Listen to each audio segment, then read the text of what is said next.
Salut les amis, bonjour et bienvenue sur notre chaîne d'information Direct Info.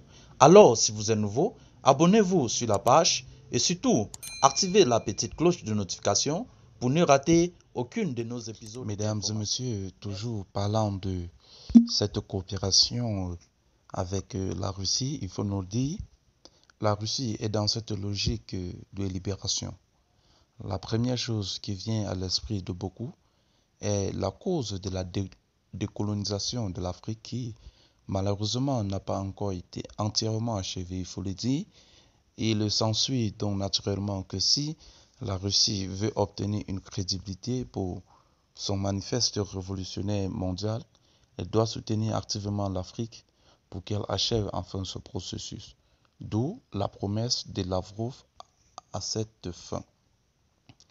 Le ministre russe des Affaires étrangères, M. Lavrov, a publié un article vendredi avant sa visite en Égypte, en Éthiopie, en Ouganda et en République du Congo, dans lequel il expose la politique de son pays à l'égard du continent.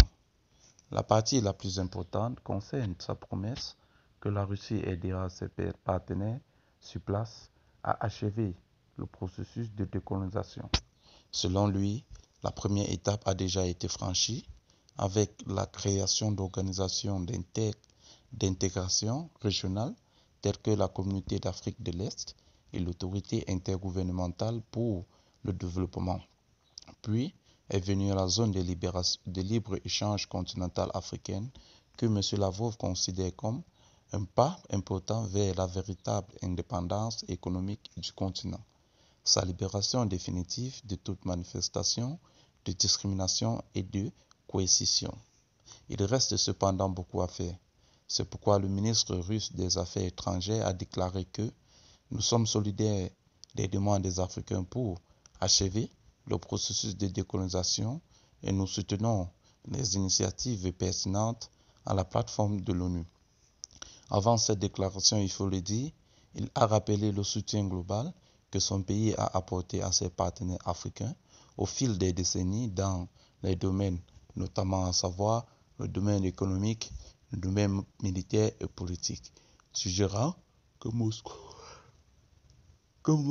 a l'intention de renouer avec cette tradition, mais par le biais d'accords mutuellement bénéfiques et non d'une assistance bénévole comme à l'époque soviétique. Le plus haut diplomate russe a laissé entendre que des projets d'infrastructure à grande échéance serviraient d'étendard à cet égard et il a rassuré ses partenaires sur le fait que leurs transactions à venir seraient à l'abri des sanctions.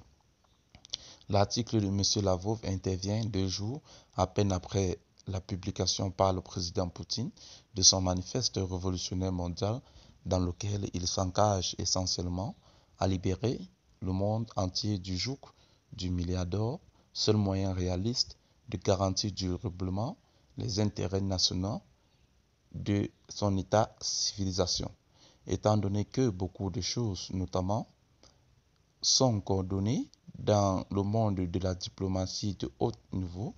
On ne peut exclure que le dirigeant russe ait eu l'intention de faire précéder son manifeste de l'articulation plus détaillée de Lavrov dans le contexte africain avant son voyage sur le continent.